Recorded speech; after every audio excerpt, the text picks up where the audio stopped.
അപ്പോസ്തലനായ വിശുദ്ധ പത്രോസ് ശ്ലീഹ എഴുതിയ രണ്ടാമത്തെ ലേഖനം 3-ാമത്തെ അധ്യായം 11, 12, 13 വാക്യങ്ങൾ. ഈ ധ്യാനത്തിന് ഒരു തലക്കെട്ട് നമുക്ക് കൊടുക്കാം. ക്രിസ്തുവിന്റെ വരവ് സമാഗതമായിരിക്കുന്നു എന്ന് ഓർപ്പിക്കുന്ന Christ is coming soon. But the relevant question that we have to ask ourselves is whether we are prepared. Prepared എന്നുള്ള ഒരു ചോദ്യം.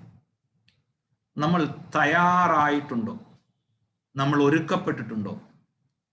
നമ്മൾ കാത്തിരിക്കുന്നവരാണോ എന്നുള്ള ചോദ്യത്തോടുകൂടെ ഈ വേദഭാഗം നമ്മൾ വായിക്കാനും പഠിക്കുവാനും നമ്മൾ തുടങ്ങുകയാണ്. ഈ ലേഖനത്തിലേക്ക് നമ്മൾ വരുമ്പോൾ ആ ഭാഗം 1 ആമുഖമായി ഞാൻ വായിക്കട്ടെ. 2 പത്രോസ് 3-ാമത്തെ അധ്യായം 11, 12, 13 വാക്യങ്ങൾ. ഇങ്ങനെ ഇവയൊക്കെയും ഒഴിയുവാനുള്ളതായിരിക്കയാൽ ആകാശം ചുട്ടഴിയുവാനും മൂലപദാർത്ഥങ്ങൾ വെന്തുരുകുവാനുമുള്ള ദൈവ ദിവസത്തിന്റെ വരവ് കാത്തിരുന്നും ബന്ധപ്പെടുത്തിയും കൊണ്ട് നിങ്ങൾ എത്ര വിശുദ്ധ ജീവനവും ഭക്തിയുമുള്ളവർ ആയിരിക്കണം. എന്നാൽ നാം അവന്റെ വാഗ്ദത്ത പ്രകാരം നീതി വസിക്കുന്ന പുതിയ ആകാശത്തിനും പുതിയ ഭൂമിക്കുമായിട്ട് കാത്തിരിക്കുന്നു. പുതിയ ആകാശത്തിനും പുതിയ ഭൂമിക്കുമായി കാത്തിരിക്കുന്നു.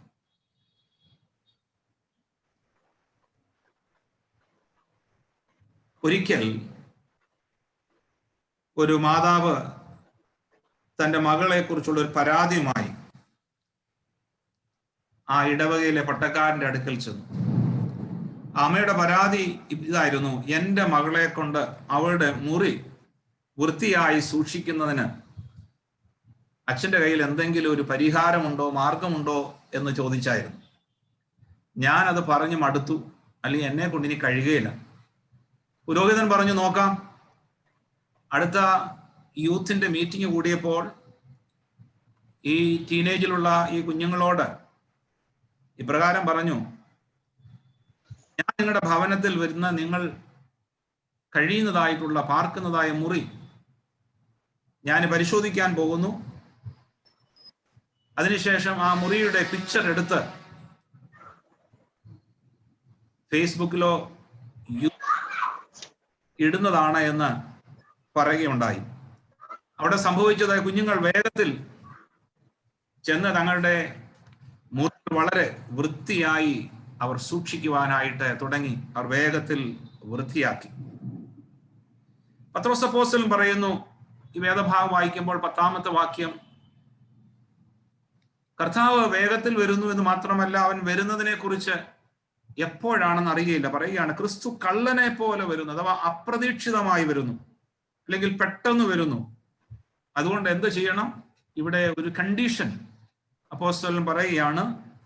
നമ്മൾ വായിച്ചതായ ഈ വേദഭാഗത്ത് ഇപ്രകാരം പറഞ്ഞിരിക്കുന്നു: വിശുദ്ധ ജീവനവും ഭക്തിയുമുള്ളവർ ആയിരിക്കുക. വിശുദ്ധ ജീവനവും ഭക്തിയുമുള്ളവർ ആയിരിക്കുവാൻ തക്കവണ്ണം പ്രത്യേകമായി ഇവിടെ ഓർപ്പിക്കുന്നു.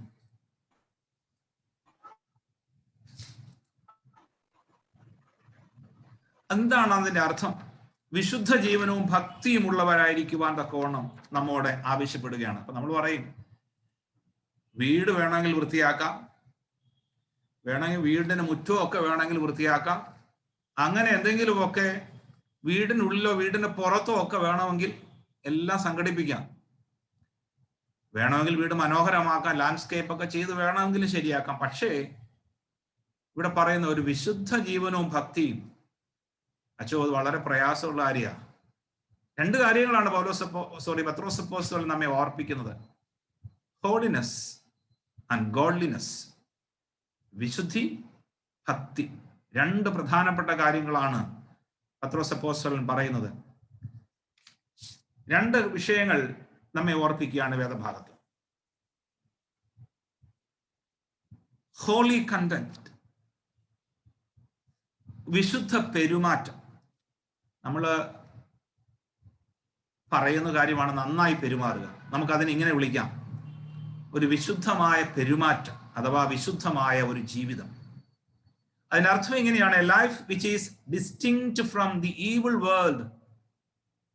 പത്രോസ് അപ്പോസ്തലൻ ചുറ്റുപാട് നോക്കുമ്പോൾ എല്ലാം ഒരു ദുഷ്ടലോകമാണ്. അല്ലെങ്കിൽ ലേഖനങ്ങളൊക്കെ വായിക്കുമ്പോഴും ഒക്കെ, അല്ലെങ്കിൽ പഴയ നിയമം മുതൽ തന്നെ വായിക്കുമ്പോൾ പാപം ചെയ്യുന്നതായ ലോകം, മനുഷ്യന്റെ പ്രവൃത്തി ദൈവത്തിന് പ്രസാദമുള്ളതല്ല. അപ്പൊ അതുകൊണ്ടാണ് ഇവിടുത്തെ the call is to lead a life which is holy. പ്രിയമുള്ളവരെ, ഒരു വിശുദ്ധ ജീവിതം നയിക്കുവാനായിട്ടുള്ള ഒരു വിളിയാണ്. വേദഭാഗത്ത് പറയുകയാണ്, ഒരു ദുഷ്ടലോകമായതുകൊണ്ട് ഈ കാണപ്പെടുന്ന ലോകമുണ്ടല്ലോ, നമ്മൾ താമസിക്കുന്ന പ്രപഞ്ചം, വചനം പറയുകയാണ്, it will be burned and dissolved. 10ാമത്തെ വാക്യം, അത് കത്തി അഴിയുവാനായിട്ടുള്ളതാണ്. ഈ ലോകം വെണ്ണീറായി പോകേണ്ടതാണ്.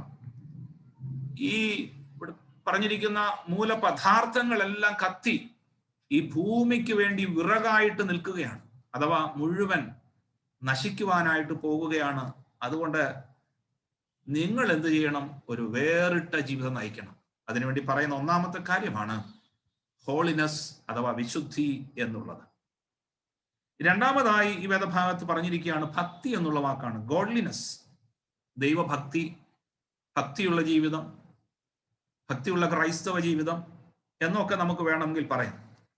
ഇതിന് നൽകിയിരിക്കുന്നതായ അർത്ഥം, അതിന്റെ യഥാർത്ഥ ആശയം എന്ന് പറയുന്നത് ദൈവ ബഹുമാനവും ദൈവഭയവുമാണ്. ഗോഡ്ലിനെസ് എന്ന് പറയുമ്പോൾ അതിന്റെ അടിസ്ഥാന ആശയം ദൈവത്തോടുള്ള ഭക്തിയും ദൈവത്തോടുള്ള ബഹുമാനവും ദൈവത്തോടുള്ള ഭയവുമാണ്.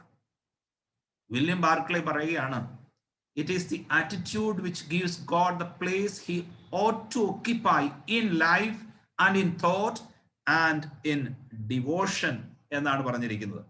ജീവിതത്തിലും ചിന്തയിലും ഭക്തിയിലും ദൈവത്തിന് സ്ഥാനം നൽകേണ്ട മനോഭാവം. നമ്മൾ ചിന്തിക്കുമ്പോൾ, പെരുമാറുമ്പോൾ, ആലോചിക്കുമ്പോൾ അവിടെയൊക്കെ ദൈവത്തിന്റെ സ്ഥാനം, അവിടെ ദൈവത്തിന് കൊടുക്കേണ്ട പരമാധികാരം. അപ്പോൾ നമ്മുടെ ജീവിതത്തിലും നമ്മുടെ ചിന്തകളിലും ഒക്കെ നിറഞ്ഞു നിൽക്കേണ്ടതായ ഒരു അനുഭവമാണ്, ഒരു സ്വഭാവമാണ് ഇവിടെ ബാർക്ലേ പറയുന്നത്. എന്താണ്? ഗോഡ്ലിനെസ് എന്നുള്ളതായ ഒരു ആശയം. അതുകൊണ്ട് നമുക്ക് ചോദിക്കേണ്ടത് ഒരു ചോദ്യം ഈ വേദഭാഗത്ത് നിന്ന്, ഇത്രയും നമ്മൾ കേട്ടതിന്റെ അടിസ്ഥാനത്തിൽ, എന്തിനു വേണ്ടിയാണ് നമ്മൾ ഇങ്ങനെ ഒരു ജീവിതം നയിക്കണമെന്ന് ഇവിടെ പറയുന്നതിൻ്റെതായ ആശയം. എന്തിനാ ഒരു ഹോളി ലൈഫ്, അല്ലെങ്കിൽ എന്തിനാണ് ഇവിടെ പറഞ്ഞിരിക്കുന്ന ഒരു ഭക്തിയുള്ള ജീവിതം? എന്തിനു വേണ്ടിയാണ് പത്രോസ് അപ്പോസ്തലൻ ഇവിടെ പറയുന്നത്? ഇപ്പൊ മുമ്പ് വായിച്ച ഭാഗങ്ങളിലൊക്കെ പറയുന്നുണ്ട്, അഭക്തന്മാരുണ്ട്, അവർ വിശ്വസിക്കുന്നില്ല കർത്താവിനെ കുറിച്ച്, കർത്താവിന്റെ വരവിനെ കുറിച്ച് വിശ്വസിക്കുന്നില്ല, അവർ ഇഷ്ടം പോലെ ജീവിക്കുകയാണ്. അതുകൊണ്ട് എന്ത് കർത്താവ് പറയാണ് വേദഭാഗത്ത്? You have to obey, you have to follow the teachings of Christ, teachings of the apostles. എന്താണ് കർത്താവ് പറഞ്ഞിട്ടുള്ളത് നമ്മോട്? മാത്രമല്ല, പിന്നീട് ദൈവം തമ്പുരാൻ കർത്താവ് അവരെ, ശിഷ്യന്മാരെ പറഞ്ഞിട്ടപ്പോൾ അവരിലൂടെ ചുറ്റുപാടുമുള്ള ജാതികൾക്കും യഹൂദന്മാർക്കും അപ്രകാരം ക്രൈസ്തവരായി വന്നവർക്കും ഒക്കെ നൽകിയിരിക്കുന്ന സന്ദേശം പറയുകയാണ്. നിങ്ങൾ വിശുദ്ധ ജീവനെ നയിക്കേണ്ടതിന്റെ ആവശ്യകതയെക്കുറിച്ച് പറയുകയാണ്. അതിന്റെ പ്രധാന ആശയം എന്താണ് എന്നുള്ളത് പഴയ നിയമം മുതൽ അത് പറയുന്നുണ്ട്. ഇപ്രകാരമാ പറഞ്ഞിരിക്കുന്നത്: അവൻ വിശുദ്ധനായിരിക്കുന്നു എന്നുള്ളതാണ്, അവൻ നീതി ഉള്ളവനായിരിക്കുന്നു എന്നുള്ളതാണ്. നമുക്കറിയാം, വൃത്തിയുള്ളതും വൃത്തിയില്ലാത്തതും ചേർന്ന് നിൽക്കത്തില്ല. സ്വാഭാവികമായി നമുക്ക് മനസ്സിലാക്കാൻ പറ്റും, ഇല്ലേ? അഴുക്ക ഡ്രസ്സ് നമ്മൾ ധരിച്ചു കഴിയുമ്പോഴേക്കും അത് കഴുകാനായിട്ടിടും, അഴുക്കായി, അതിന് കഴുകണം, വെളുപ്പിക്കണം, അല്ലെങ്കിൽ വൃത്തിയാക്കണം. നമ്മൾ പിന്നീട് ധരിക്കുന്നത് വെണ്മയുള്ള, കഴുകിയ വൃത്തിയുള്ള വസ്ത്രമാണ്. അതുകൊണ്ട് നന്മയും തിന്മയും ഒന്നിച്ചു പോകത്തില്ല, വൃത്തിയും വൃത്തികേടും ഒന്നിച്ചു പോകുകയില്ല. മനുഷ്യന്റെ മനോഭാവത്തിലുള്ള ദൈവഭക്തി ഇല്ലായ്മയും ദൈവഭയവും ഒരുമിച്ച് പോകുകയില്ല. അപ്പോൾ ദൈവം വിശുദ്ധനായിരിക്കുന്നു, നീതിമാനായിരിക്കുന്നത് കൊണ്ട് അവനെ അന്വേഷിക്കുന്നവരും അവന് വേണ്ടി കാത്തിരിക്കുന്നവരും എന്ത് ചെയ്യണം? അവനെ സ്വീകരിക്കുവാൻ തക്കവണ്ണം വിശുദ്ധ ജീവിതം നയിക്കണം, അല്ലെങ്കിൽ ഭക്തി ഉള്ളവരായിരിക്കണം. പഴയ നിയമം അതിന്റെ പ്രാരംഭ പുസ്തകങ്ങളിൽ തന്നെ രേഖപ്പെടുത്തിയിട്ടുണ്ട്, ഞാൻ വിശുദ്ധനായിരിക്കുന്ന പോലെ നിങ്ങളും വിശുദ്ധരായിരിക്കുക എന്നുള്ളത്. അപ്പോൾ വിശുദ്ധനായവൻ വേഗം വരുന്നു. വേദഭാഗത്ത് പറയുകയാണ്, അപ്പോൾ ഒരു അതിഥി നമ്മുടെ ഭവനത്തിലേക്ക് വരുമ്പോൾ നാം എത്രമാത്രം നമ്മുടെ ഭവനം വൃത്തിയായി സൂക്ഷിക്കുവാൻ താല്പര്യപ്പെടുന്നുവോ അത് ആ വ്യക്തിയുടെ പ്രാധാന്യം കൂടെ ഉൾക്കൊണ്ടുകൊണ്ടാണ്, ആ വ്യക്തി ആരാണ് എന്നുള്ളതും കൂടെ തിരിച്ചറിഞ്ഞുകൊണ്ടാണ്. പത്രോസ് അപ്പോസ്തലൻ പറയുകയാണ്, ആ വേഗത്തിൽ വരുമെന്ന് പറഞ്ഞിരിക്കുന്നത് നമ്മെ സൃഷ്ടിച്ച് നമ്മെ ലോകത്തിലാക്കിയതായ ദൈവം തമ്പുരാൻ തൻ്റെ പുത്രനെ ലോകത്തിലേക്ക് അയച്ച് ആ പുത്രന്റെ രണ്ടാമത്തെ വരവിന് വേണ്ടി കാത്തിരിക്കുമ്പോൾ അവൻ പറഞ്ഞിരിക്കുന്നതൊക്കെ അനുസരിച്ച് ആദരവോടുകൂടെ കാത്തിരിക്കുകയാണ്. അവൻ നമുക്ക് വേണ്ടി മരിച്ചു. അവനല്ലാതെ വേറെ ദൈവമില്ല, അവനല്ലാതെ വേറൊരു വീണ്ടെടുപ്പുകാരനില്ല, അവനല്ലാതെ വേറൊരു രക്ഷകൻ ഇല്ല, അവനല്ലാതെ എൻ്റെ ജീവിതത്തിൽ ആരുമില്ല. അതാണ് സ്ഥാനം. അങ്ങനെ പരമപ്രധാനമായ ഒരു സ്ഥാനം കൊടുക്കുമ്പോൾ പ്രിയമുള്ളവരെ, വചനം പറയുകയാണ്, ഞാൻ നിങ്ങൾ ഒരു കാര്യം ചെയ്യണം. വേദഭാഗത്ത് പറയുന്നുണ്ട്, ലുക്കിംഗ് ഫോർ എന്നുള്ള വാക്കാണ്, കാത്തിരിക്കണം. നമ്മൾ കാത്തിരിക്കുക എന്നുള്ളത് വളരെ പ്രധാനപ്പെട്ടതാണ്. പ്രതീക്ഷയോടുകൂടെ കാത്തിരിക്കുക. ഈ വേദഭാഗത്ത് 3 പ്രാവശ്യമാണ് 12, 13, 14 വാക്യങ്ങളിൽ തുടർച്ചയായി 3 പ്രാവശ്യം കാത്തിരിക്കുക എന്നുള്ള ഒരു പ്രയോഗം തന്നെ ഇവിടെ കാണാനായിട്ട് സാധിക്കും. കാരണം വേഗത്തിൽ വരുവാനായിട്ട് പോകുന്നത് നമ്മുടെ രക്ഷകനായ ദൈവമാണ്. പ്രിയമുള്ളവർ, ആ ദൈവത്തെ എത്രമാത്രം ആദരവോടുകൂടെ ഭക്തിയോടുകൂടെ കാണുകയും സ്വീകരിക്കുകയും ചെയ്യണം. അതിന് വിശുദ്ധ ജീവനവും ഭക്തിയും നമുക്കുണ്ടായിരിക്കണം. 12-ാമത്തെ വാക്യത്തിൽ പറയുകയാണ്, ദൈവ ദിവസത്തിന്റെ വരവിനായി കാത്തിരിക്കുന്നു. പിന്നീട് 13-ാമത്തെ വാക്യത്തിൽ പറയുകയാണ്, നീതി വസിക്കുന്ന പുതിയൊരു ആകാശവും പുതിയ ഭൂമിയും ഉണ്ടാകുവാനായിട്ട് പോകുന്നു, അതിനുവേണ്ടി കാത്തിരിക്കുക. പിന്നീട് 14-ാമത്തെ വാക്യത്തിൽ പറയുകയാണ്, ഇവയെല്ലാം കൂടെ ചേർത്തുകൊണ്ട് ഇവയ്ക്കായി, അഥവാ മുകളിൽ പറഞ്ഞിരിക്കുന്നവയൊക്കെ സംഭവിക്കുന്നതിനായി, ആ വാഗ്ദാനങ്ങളൊക്കെ നിറവേറാൻ പോകുകയാണ്, അതുകൊണ്ട് അവയ്ക്കായി കാത്തിരിക്കണം. അഥവാ ഉറപ്പായും നാം കാത്തിരിക്കുക എന്നുള്ള ആശയമാണ് വേദഭാഗത്തെ പറയുന്നത്. അപ്പോൾ കാത്തിരിക്കുക എന്നുള്ള ഈ വാക്ക് നമ്മൾ ട്രാൻസ്ലേറ്റ് ചെയ്യുമ്പോൾ അതിൻ്റെ ആശയം നമ്മൾ പഠിക്കുന്നത് 2 ഭാഗങ്ങളിൽ നിന്നാണ്. അത് അപ്പോസ്തലന്മാരുടെ പ്രവൃത്തികളുടെ പുസ്തകത്തിൽ നിന്നാണ്. 3-ാമത്തെ അധ്യായം 4-ാമത്തെ വാക്യം വായിക്കുമ്പോൾ അവിടെ പത്രോസും യോഹന്നാനും സുന്ദരം എന്ന ദേവാലയ ഗോപുരത്തിങ്കൽ ജന്മന മുടന്തനായിരിക്കുന്ന ഒരുവനെ കണ്ടുകൊണ്ട് അവൻ ഭിക്ഷ യാചിച്ചു കൊണ്ടിരിക്കുകയാണ്. അവിടെ അവൻ ഭിക്ഷ യാചിച്ചു കൊണ്ടിരിക്കുമ്പോൾ പത്രോസും യോഹന്നാനും അവിടെ ചെന്നു. അവൻ എന്തെങ്കിലും കിട്ടുമെന്ന് കരുതി കാത്തിരിക്കുമ്പോൾ പത്രോസും യോഹന്നാനും പറയുന്നൊരു ഭാഗമാണ് the word look at us. നോക്കുക, ഞങ്ങളെ നോക്കുക എന്നുള്ളത്. നോക്കുക. അപ്പൊ കാത്തിരിക്കുക എന്നുള്ള വാക്ക് ഇവിടെ ഉപയോഗിക്കുമ്പോൾ ഞങ്ങളെ നോക്കണം എന്ന ആശയം, അഥവാ പ്രതീക്ഷയോടുകൂടെ നീ ഞങ്ങളെ നോക്കുക. കാരണം ഞങ്ങൾ വന്നിരിക്കുന്നത് നസ്രായനായ യേശുവിന്റെ നാമത്തിലാണ്. അതുകൊണ്ട് ലുക്ക് അറ്റ് അസ് എന്നുള്ള വാക്ക് ഇവിടെ പറഞ്ഞിരിക്കുന്നത് expect to receive some gift. ഇവിടെ പത്രോസും യോഹന്നാനും പറയുകയാണ്, നീ ഞങ്ങളെ നോക്കുക എന്ന് പറഞ്ഞാൽ നീ ഒരു സമ്മാനത്തിന് വേണ്ടി, ഒരു കാഴ്ച നീ പ്രതീക്ഷിച്ചുകൊണ്ട് നീ ഞങ്ങളെ നോക്കുകയാണല്ലോ, നീ ഞങ്ങളെ നോക്കുക. എന്നാൽ അവർക്ക് ലഭിച്ചത് എന്താണ് എന്നുള്ളത് നമുക്കറിയാം. അതുകൊണ്ട് കാത്തിരിക്കുക എന്നുള്ളതിന്റെ അർത്ഥം ഈ വേദഭാഗത്ത് നമുക്ക് പറഞ്ഞു തരികയാണ്, പ്രതീക്ഷയോടുകൂടെ കാത്തിരിക്കുക. നോക്കുവാനായിട്ട് ആവശ്യപ്പെടുമ്പോൾ നിനക്ക് ലഭിക്കുന്നതിനെ കുറിച്ച് നീ സ്വീകരിക്കുവാൻ തക്കവണ്ണം തയ്യാറെടുക്കുക. വീണ്ടും അപ്പോസ്തലന്മാരുടെ പ്രവൃത്തിയുടെ പുസ്തകം 27:33 ആക്ട്സ് 27:33 പറയുന്നുണ്ട്, കാത്തുകൊണ്ട് 14 ദിവസം അവർ അദ്രിയ എന്ന് പറയുന്ന കടലിൽ കപ്പൽ ഛേദത്തിൽ വിട്ട് നശിച്ചു പോകാൻ തുടങ്ങുമ്പോൾ അവർ സെയിൽ ചെയ്യുകയാണ്. വളരെ കഷ്ടപ്പെട്ട തീരത്തോട് അടുക്കുവാനായിട്ട് പോകുമ്പോൾ പൗലോസ് അപ്പോസ്തലൻ പറയുന്ന ഒരു വചനമാണ് വേദഭാഗത്ത് പറഞ്ഞിരിക്കുന്നത്. തീരത്തേക്ക് അടുക്കുവാനായിട്ടുള്ള പ്രതീക്ഷയോടുകൂടെ അവർ കാത്തിരിക്കുകയാണ്. In constant suspense with eagerness to reach the shore of the sea of Adria. Adria കടലിന്റെ തീരത്തേക്ക് അടുക്കുവാനുള്ള പ്രതീക്ഷയോടുകൂടെ കാത്തിരിക്കുന്ന ഒരു അനുഭവമാണ്. അതുകൊണ്ട് നമ്മെ ഓർപ്പിക്കുകയാണ്, കാത്തിരിക്കുമ്പോൾ കയ്യിൽ കരുതേണ്ട വിളക്കും എണ്ണയും at this point of time is വിശുദ്ധ ജീവനം, ഭക്തിയുമാണ്. വിളക്കും എണ്ണയും കയ്യിൽ കരുതേണ്ടത് ഈ വേദഭാഗത്തിന്റെ അടിസ്ഥാനത്തിൽ പറയുകയാണ്, അതെന്റെയും നിങ്ങളുടെയും our holy life and the godliness. The lamp and the oil at this point പറയുകയാണ് holy life and godliness. ഇനി ഒരു ഗൗരവമായ ഒരു ചോദ്യം നമ്മൾ ഇതിനോട് ചേർന്ന് നമ്മൾ ചോദിക്കേണ്ടതായിട്ടുണ്ട്. വെയിറ്റിംഗ് ഫോർ വാട്ട്, അല്ലെങ്കിൽ എന്തിനു വേണ്ടിയാണ് കാത്തിരിക്കുന്നത് എന്നുള്ള ഒരു ചോദ്യം, അല്ലെങ്കിൽ ആരെയാണ് കാത്തിരിക്കുന്നത്? ഈ രണ്ട് ചോദ്യവും വളരെ പ്രധാനപ്പെട്ടതാണ്. എന്തിനു വേണ്ടി എന്നുള്ള ഒരു ചോദ്യത്തെ കുറിച്ചുള്ള ഉത്തരം ഇവിടെ പറയുന്നുണ്ട്. ദൈവ ദിവസത്തിന്റെ വരവിന് വേണ്ടി, ദ ഡേ ഓഫ് ഗോഡ് എന്നുള്ളതാണ്. നമ്മൾ 10ാമത്തെ വാക്യം പഠിച്ചപ്പോൾ ആ ഭാഗം അവിടെ നമ്മൾ പരാമർശിച്ചു, പറയുകയുണ്ടായി. എന്താണ് ഡേ ഓഫ് ദ ലോർഡ്, എന്താ കർത്താവിന്റെ ദിവസം എന്താണെന്ന് പറയുകയുണ്ടായി.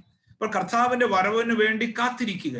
വളരെ ചുരുക്കമായ വാക്കുകളിൽ ആ ഭാഗം ഒന്ന് പറഞ്ഞ് ഞാൻ മുന്നോട്ട് പോകാം. മനുഷ്യന്റെ പാപം, മനുഷ്യന്റെ തെറ്റ്, മനുഷ്യന്റെ തകരാറ്, മനുഷ്യൻ്റെതായ ദൈവനിഷേധം, അനുസരണമില്ലായ്മ, മറുതലിപ്പ്, ദൈവത്തിൽ നിന്ന് അകന്നുപോക്ക്, തന്നിഷ്ടത്തിൽ ജീവിക്കുക, വിഗ്രഹങ്ങളുടെ പുറകെ പോവുക, വ്യഭിചാരം ചെയ്യുക, വിഗ്രഹങ്ങൾക്ക് അർപ്പിക്കുന്നത് ഭക്ഷിക്കുക, അവയ്ക്ക് മുമ്പാകെ നമസ്കരിക്കുക, മനുഷ്യൻ പാപം ചെയ്ത് ദൈവമുള്ളവരെ ലോകം തന്നെ ദൈവത്തിന്റെ ഇഷ്ടത്തിൽ നിന്നും മാറിപ്പോയതായ ഒരു സന്ദർഭത്തിൽ, ഒരുപക്ഷെ പറഞ്ഞാൽ വളരെ മലീമസമായ ഒരു ലോകത്തിൽ പാർക്കുമ്പോൾ ദൈവം തമ്പുരാൻ നമ്മോട് ഈ വചനത്തിലൂടെ പറയുകയാണ്, വേദഭാഗത്തിലൂടെ നിങ്ങൾ കാത്തിരിക്കണമെന്ന് പറയുന്നത്. ഈ വേദഭാഗത്ത് പറയുന്നു ദ ഡേ ഓഫ് ഗോഡ്, ദൈവ ദിവസത്തിന് വേണ്ടി കാത്തിരിക്കുക. കാരണം ഈ ലോകത്തിന്, ഇപ്പോഴുള്ള ഈ ദുഷ്ടത നിറഞ്ഞ ഈ ലോകത്തിന് ഒരു മാറ്റം ഉണ്ടാകണം.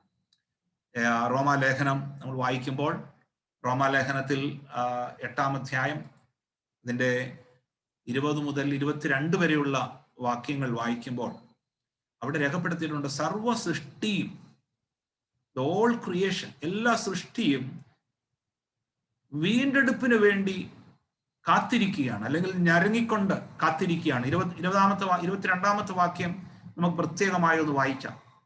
സർവ സൃഷ്ടിയും ഇന്നുവരെ ഒരുപോലെ ഈറ്റുനോവോട് കൂടെ ഇരിക്കുന്നു, ഞരങ്ങിക്കൊണ്ടിരിക്കുന്നു. All creation has been groaning together in the pains of childbirth എന്നാണ്. ഇതിന്റെ അർത്ഥം എന്താണ്? ഈറ്റുനോവോടുകൂടെ കാത്തിരിക്കുക, ഒരു പുതിയ സൃഷ്ടിക്ക് വേണ്ടി.